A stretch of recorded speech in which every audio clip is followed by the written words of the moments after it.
segunda parte ya. Bueno, esta es la parte 2, segundo segmento de la lección 22, el testimonio de Jesús. Ay, que mi buen Dios me ayude a hacer una parte histórica. Una parte histórica. Te voy a hablar de esta persona. Aquí tenemos una imagen aproximada de cómo podría haber sido su rostro. Bueno, voy a colocarla de nuevo aquí para tu persona.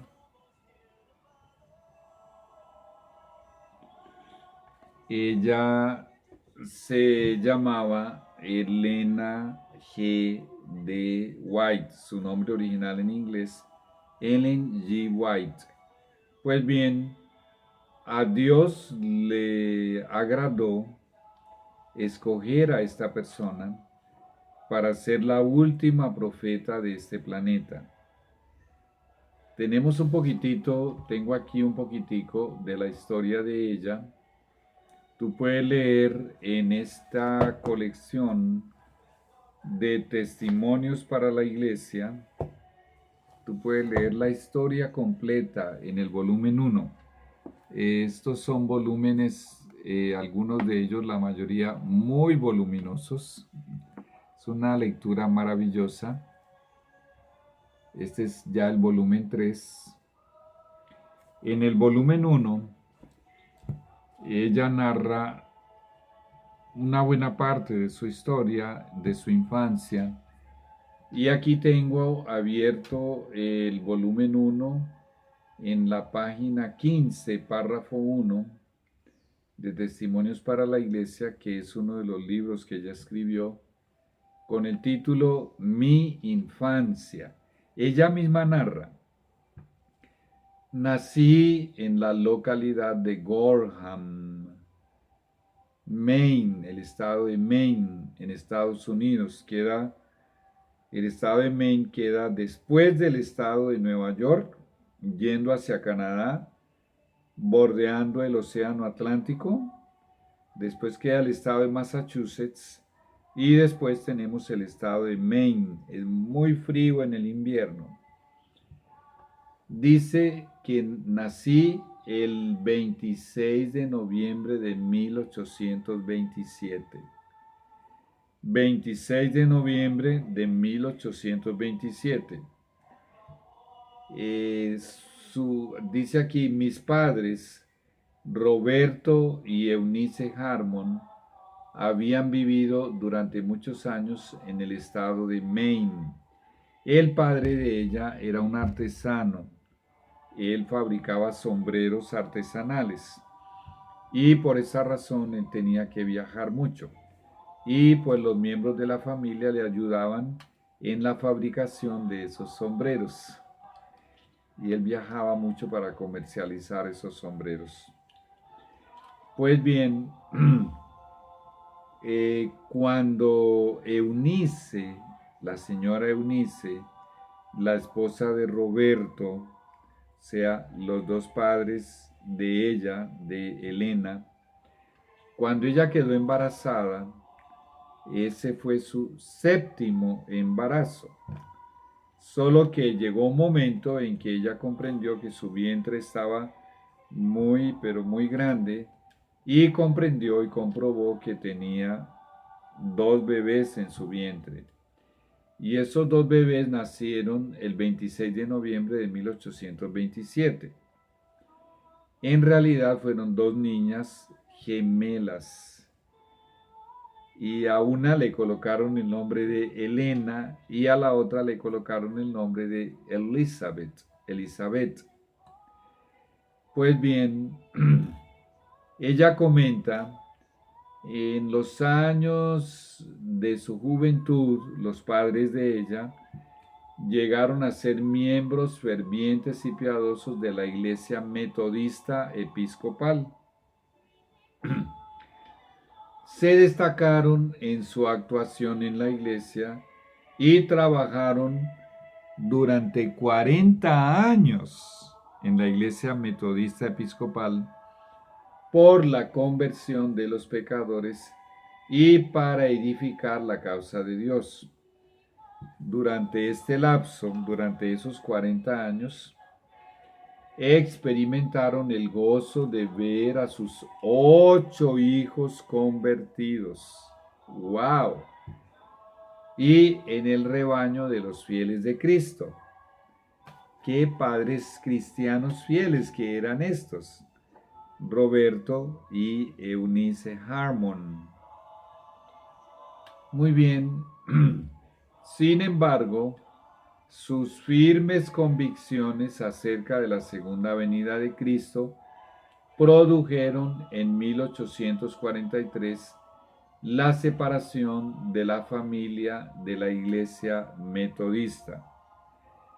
En 1986 yo fui alumno del Seminario Metodista de México en la gigantesca Ciudad de México y aprendí mucho de la Iglesia Metodista. Estuve allí poco tiempo, no llegué a ser un miembro bautizado, pero era un alumno del Seminario de Teología que Dios permitió que entrara en ese ambiente para que entendiera mejor acerca de la Iglesia Metodista. Bueno, y quiero continuar comentando que cuando William Miller, Guillermo Miller, fue utilizado poderosamente por el Señor y se generó ese movimiento mundial adventista, porque así se los llamaba a los que predicaban el advenimiento de Jesús, porque él creía que, otra vez, Daniel 8:14, hasta 2300 tardes y mañanas, y el santuario será purificado. Guillermo Miller creía que el santuario a ser purificado era la tierra y que eso acontecería por ocasión de la segunda venida de Jesús. Pues, con el poder que acompañaba sus predicaciones y a la extensión mundial del movimiento, obviamente que el Espíritu Santo incorporó a esta familia, los 10 miembros de la familia, padre, madre y los 8 hijos, en total 10, con el movimiento adventista. Pero en la época, no sé si todavía lo sigue creyendo, no lo he averiguado, la Iglesia Metodista había sido contaminada por una enseñanza de un sacerdote jesuita que enseñaba que antes de la venida de Jesús habrían 1000 años de paz, de tranquilidad, de armonía entre todos los seres humanos, porque todo el mundo se convertiría. El problema es que no hay ningún lugar en la Biblia que enseñe tal cosa. Ya estudiamos el milenio en la lección número 13. Bueno, porque ellos no creían en la segunda venida de Jesús tan pronto, inminente, los hermanos metodistas de ellos, quiero decir, de Eunice Harmon y de Robert Harmon y de sus 8 hijos, los expulsaron, los cortaron, los desfraternizaron de la Iglesia Metodista en 1843. ¿Por qué? Por creer en la segunda venida de Jesús. Eso te da una idea de cuánto daño le habían hecho los jesuitas infiltrados a las iglesias protestantes, tanto que condujeron, después de 3 siglos de infiltración, o alrededor de 3 siglos, condujeron al protestantismo en 1844 a la apostasía. Bien, leo un poquitito más de una experiencia que ella narra, que ella tuvo en su infancia. Dice, cuando yo era solamente una criatura, mis padres se mudaron de Gorham a Portland. Portland llegó a ser un puerto muy grande, hoy en día es un puerto de Estados Unidos muy grande, pero en la época aunque era un puerto, era muy pequeño y era la ciudad más importante, más grande del estado de Maine. A la edad de 9 años, entonces ellos, cuando ella era muy niña, toda la familia se trasladó de Gorham para Portland. A la edad de 9 años me sucedió allí un accidente que afectaría toda mi vida.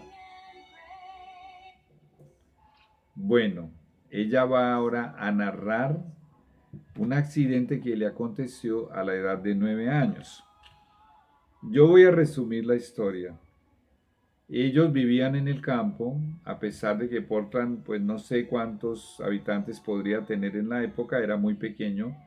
Ellos vivían en fincas y para ir y volver de la escuela o a la escuela tenían que atravesar por otras fincas y terrenos desocupados.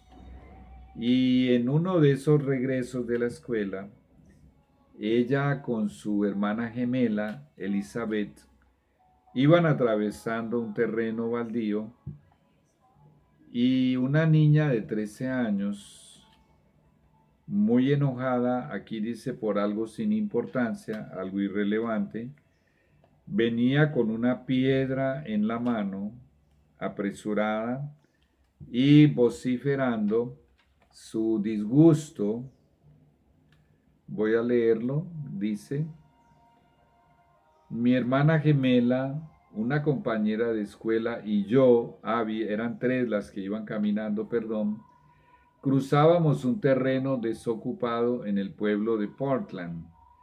De pronto, una niña de unos 13 años de edad se enojó por algo sin importancia y comenzó a seguirnos amenazando con golpearnos. Nuestros padres nos habían enseñado que nunca debíamos discutir ni pelearnos con nadie. En cambio, nos habían dicho que si corríamos peligro de sufrir algún daño o maltrato, debíamos apresurarnos a volver al hogar. Así es que ellas aligeraron el paso. Y eso era precisamente lo que hacíamos en ese momento lo más rápidamente posible. Pero la niña enojada también nos persiguió a todo correr con una piedra en la mano. En un momento volví la cabeza para ver a qué distancia venía nuestra perseguidora. Y ella, precisamente en ese instante en que ella volteó la cabeza, había acabado de lanzar la piedra. Arrojó la piedra alcanzándome de lleno en la nariz. El golpe me hizo caer al suelo desmayada. De inmediato perdió el conocimiento, solo tenía 9 años. Cuando volví en sí o en mí, me encontré en una tienda de artículos varios, en una tiendita. Tenía la ropa cubierta de sangre que manaba abundantemente de la nariz y corría hasta el suelo. Bueno, la historia es muy larga, pero para resumirla, vamos a lo que queremos destacar aquí. Pasó un señor en un carruaje, en una carroza muy bonita, y se ofreció a llevarla a su hogar, pero aquí ella dice que le dio pena manchar de sangre un carruaje como ese, porque creía que tenía fuerzas suficientes para caminar hasta su hogar. Y con la ayuda de su hermana y de la otra niña, ella llegó al hogar, pero por lo que narra, no tenía todas las fuerzas que ella creía tener. Pasó en su hogar 3 semanas en estado de coma. Y el médico que vino a verla la desahució. El papá estaba viajando, por cierto. El papá no sabía nada. De hecho, un médico llegó a decirle a Eunice, a la madre, que hiciera todos los preparativos para el funeral porque la niña se iba a morir en poco tiempo. Bueno, 3 semanas en coma. Ella perdió mucha masa muscular, había perdido mucha sangre.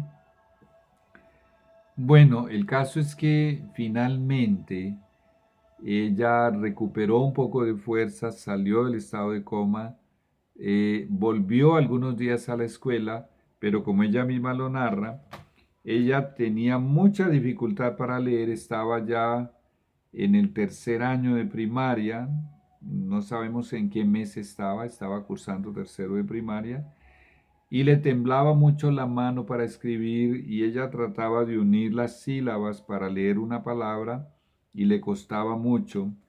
La niña que le dio la pedrada fue colocada por la profesora como su asesora, como su ayudante. Ella narra aquí que la niña demostró que estaba muy arrepentida por haberle ocasionado ese daño y las consecuencias que estaba viviendo.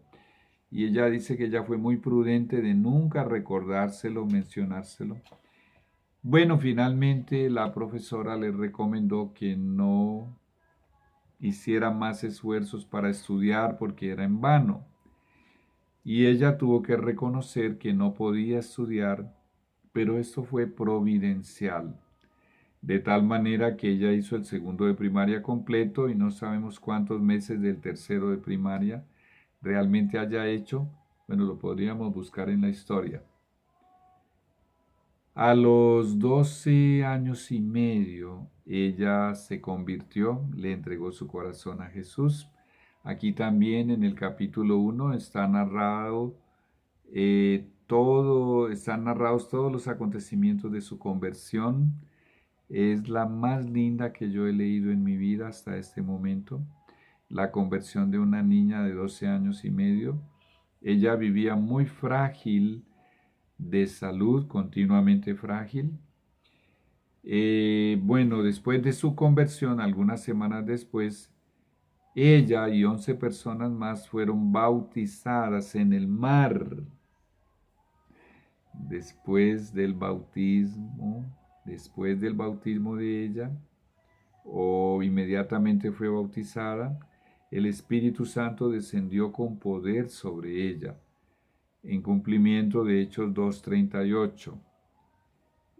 Cuando nos bautizamos nos dice Hechos 2:38 que recibimos el don del Espíritu Santo. Bueno, ya vamos a estudiar esa lección. A los 15 años, ella tuvo su primera visión. Dios le dio su primer sueño. No fue la primera visión, el primer sueño. Un sueño que se llamó el sueño del cordón verde. Así lo llamó ella. Y también lo narra aquí en sus escritos.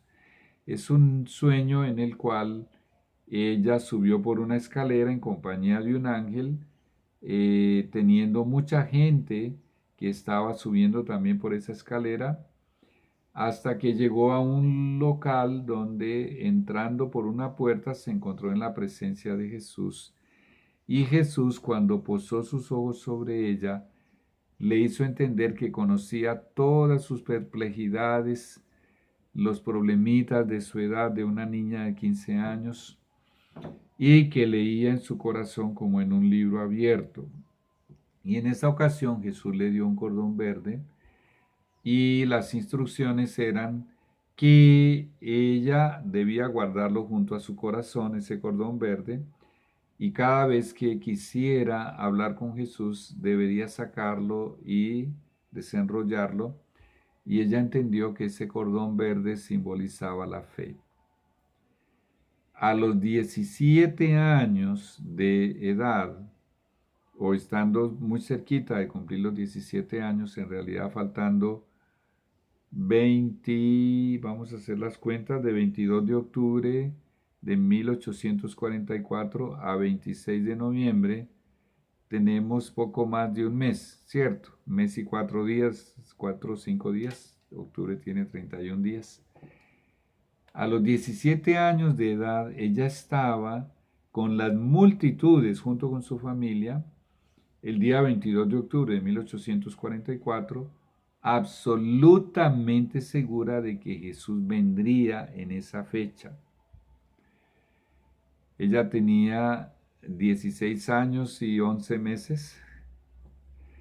Pues bien, cuando Jesús no vino, ella fue una de las personas que se dedicó a orar y a ayunar. Ella estaba muy frágil de salud. En la parte más norte de Estados Unidos, el frío en el invierno es algo que yo no pude soportar. Cuando llegó el invierno allí a Nueva York, me fui para Chicago y estaba más frío y tuve que salir de allí y me fui para Florida donde era un poquito más calientito. Pues imagínate que en esa época hubo una epidemia de tuberculosis y la persona que era contagiada por la tuberculosis, así como estamos viendo ahora esta epidemia de coronavirus, allá en esa época era muy diferente. La gran mayoría morían y morían rápidamente. Ella, desahuciada por los médicos y con tuberculosis, y habiendo pasado desde los 9 años, desde que sufrió el accidente, hasta los 17 años, o sea, 8 años, perdón, con una salud muy frágil, ahora imagínate qué se podría esperar habiendo contagiado tuberculosis. Pues bien, ella cumplió sus 17 años el 26 de noviembre de 1844 y en el mes de diciembre de ese mismo año, en el frío riguroso del norte de Estados Unidos, en pleno invierno, ella fue para orar en la casa de una señora con 3 adolescentes más. Que el Señor me ayude a recordar algunos detalles. Voy a destacar lo más importante.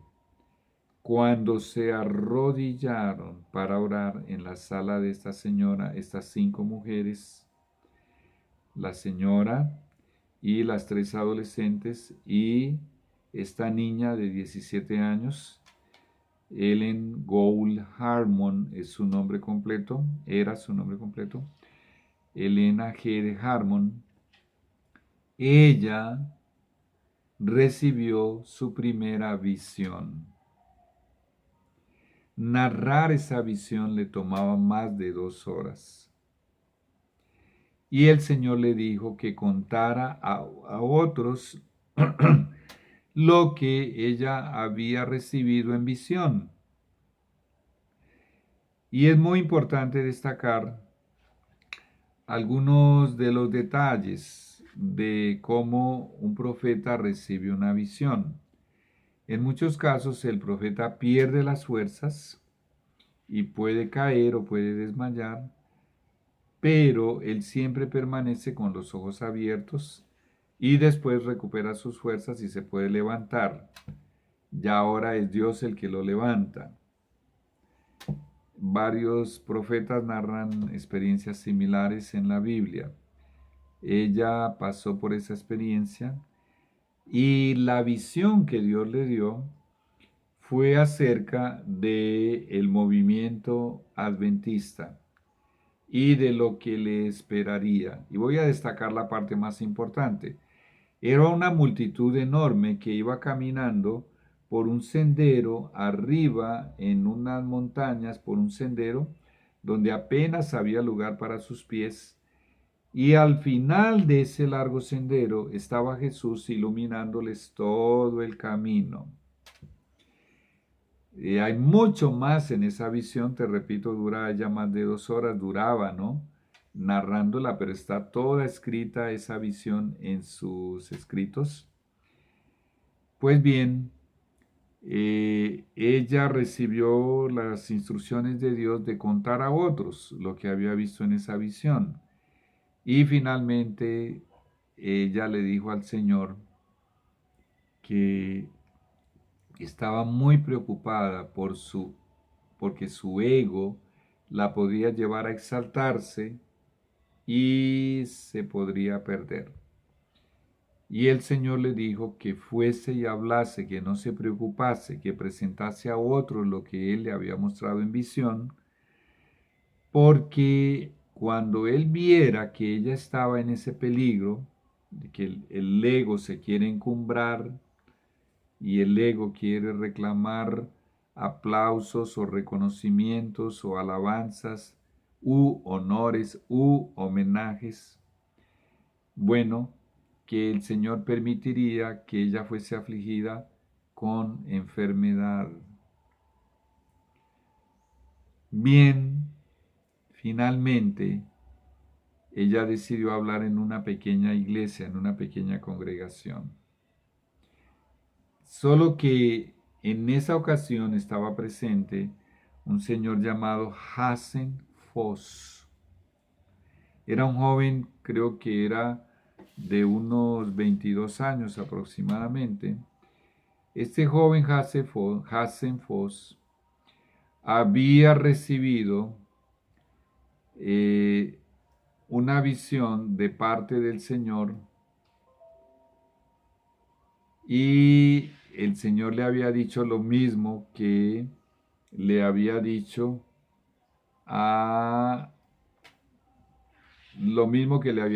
a ella, que le hablara a otro lo que se le había mostrado.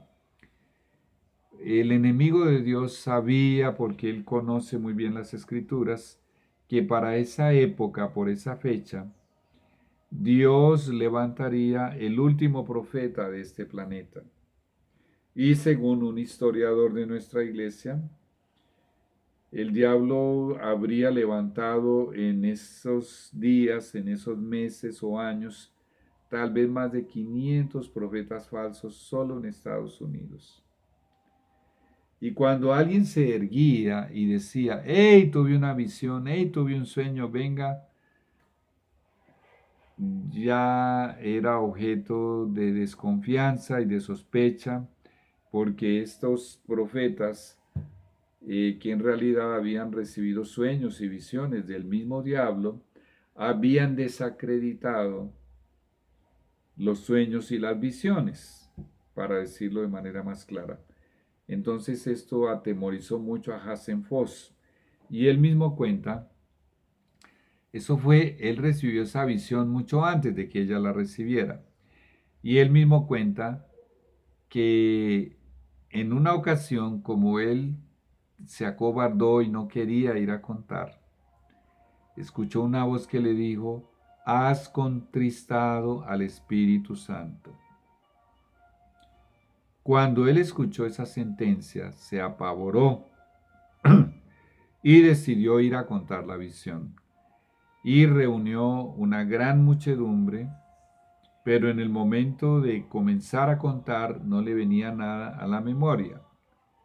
En otras ocasiones reunió grupos menores, pero no recordaba nada. El Espíritu Santo se había retirado de él.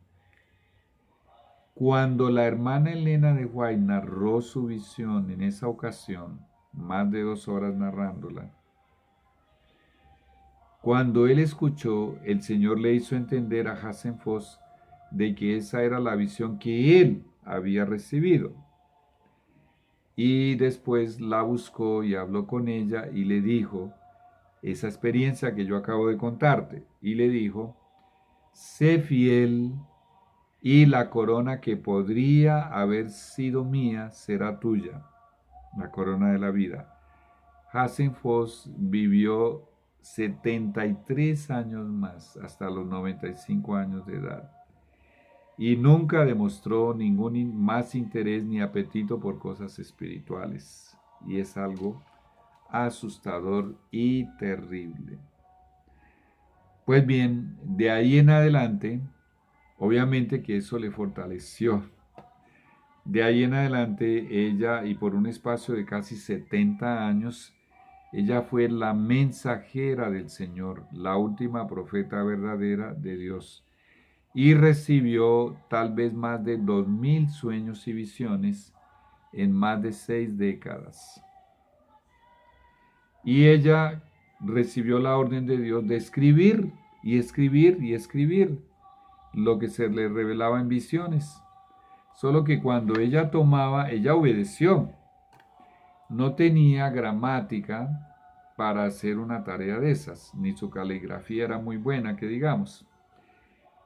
Y ella obedeció y hacía el esfuerzo para escribir, pero su mano se negaba a escribir, temblaba, no podía, solo hacía unos garabatos, y el Señor insistió con ella. Insiste, insiste. Y ella, confiando en Dios, insistió hasta que su mano fue liberada, digámoslo de esa manera, y ella comenzó a escribir con mucha rapidez y con mucha facilidad, y escribió tanto, pero tanto, que probablemente haya sido el ser humano que más escribió libros y cartas y artículos, etcétera, y folletos, más que cualquier otro ser humano en el planeta, es lo más probable. Aquí tengo una de sus obras más antiguas y una de sus obras, tal vez esta es la que más se ha divulgado a nivel mundial, El Camino a Cristo. Aquí al final se nos dice que ha sido esparcida y ha sido multiplicada por casi todo el mundo, se ha traducido a muchísimos idiomas. Tengo este otro, ya está en portugués, de Elena G. White. Libros, estos son libritos pequeños. Esto traduce En el desierto de la tentación. Maravilloso libro. Estoy mostrando libros que ya leí. Tengo por aquí unos que yo mismo imprimí. Tú puedes imprimirlos, los descargas en tu computador y los puedes imprimir. Tengo aquí, bueno, he impreso volumen 1, 2, 3 y 4 y 4A y 4B, 5 en total, de Spiritual Gifts, que son dones espirituales. Bueno, yo mismo los he impreso. Y tengo por aquí otros libros que son de una colección que salió, Consejos para la Iglesia, El Ministerio de Curación, Servicio Cristiano, Consejos sobre Mayordomía Cristiana, Los Hechos de los Apóstoles. Esta colección, que tiene 9 volúmenes en total, se llama Testimonios para la Iglesia. Tiene 9 volúmenes. Estos son algunos libros en portugués. Fundamentos del Hogar Cristiano, Vida y Enseñanzas de Nuestra Profeta, escrita por ella misma. Aquí dice Orientação da Criança. En español se llama Conducción del Niño. Es un libro muy grueso. Es el mejor libro que existe en el planeta Tierra para educar los niños para el cielo. Eventos finales, o en español se llama Eventos de los Últimos Días. Estos están en portugués. Este libro fue el primero que yo leí, que en realidad es el equivalente a Mensajes para los Jóvenes. Y bueno, ella tiene en este momento publicados en inglés cerca de 130 libros. Y ella escribió muchos artículos para revistas y para periódicos, y muchos de sus sermones, porque ella predicó mucho, fueron taquigrafados y después fueron mecanografiados.